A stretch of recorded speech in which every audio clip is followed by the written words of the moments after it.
మా జనరేషన్లో కానీ అందరూ ఇప్పుడున్న జనరేషన్లో ఎవరు బ్లాక్ మ్యాజిక్ అంటే నమ్మరు.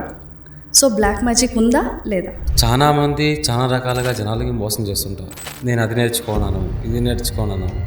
సో తాంత్రికం అనేది మన బాడీకి రిఫ్లెక్ట్ కావాలి. ఫస్ట్ మనకి బ్లాక్ మ్యాజిక్ చెడు అనేది మనకి జరిగిందనేది మనకి ఎలా తెలుస్తుంది? ఇప్పుడు మీకు బ్లాక్ మ్యాజిక్ అయ్యింది అంటే, ఎవరో పర్సన్ మీకు చెడుపులు చేశాడు అంటే, ఆ రిఫ్లెక్ట్ తీసేటప్పుడు మాకు ఎఫెక్ట్ కొడుతుంది. వీళ్ళందరూ ఎంతోమంది ఉంటారు, కానీ ఎక్కువ రియల్ ఎస్టేట్ వాళ్ళపైన, మరి పాలిటిక్స్ వాళ్ళపైన ఎందుకు ఉంటుంది? వాళ్ళ జతలో ఉండే జనాలే, వాళ్ళ జతలో ఉండే వాళ్ళ స్నేహితులే, వాళ్ళ జతలో ఉండే ఒక పార్ట్నర్సే వాళ్ళకి మోసం చేసింటారు. చాలా మంచిగా హెల్తీగా ఉన్న అమ్మాయి చాలా సిక్ అయిపోయింది. ఎప్పుడు బాడీ పెయిన్స్ అనడం, హెయిర్ ఫాల్స్ అవ్వడం.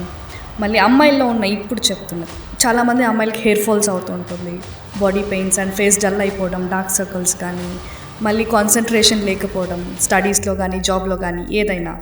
సో ప్రతి ఒక్కరూ ఏది అలా వచ్చినా బ్లాక్ మ్యాజిక్ అని చెప్పేస్తున్నారు. నాన్న ప్రకారంగా ఏదైనా ఆస్తి గొడవలు ఏమన్నా ఉంటే, ఆస్తి గురించి ఏమైనా గలాటలు ఉంటే, సో ఇది ఉంటుంది మీరు నాకు చెప్పిన ప్రకారం.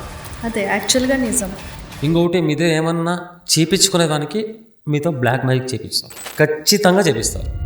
నా దగ్గరికి ఎందులో వచ్చినారు, కొన్ని ఎందులో పొలిటీషియన్ ఫోటోలు పెట్టుకుని దగ్గరికి వచ్చినారు.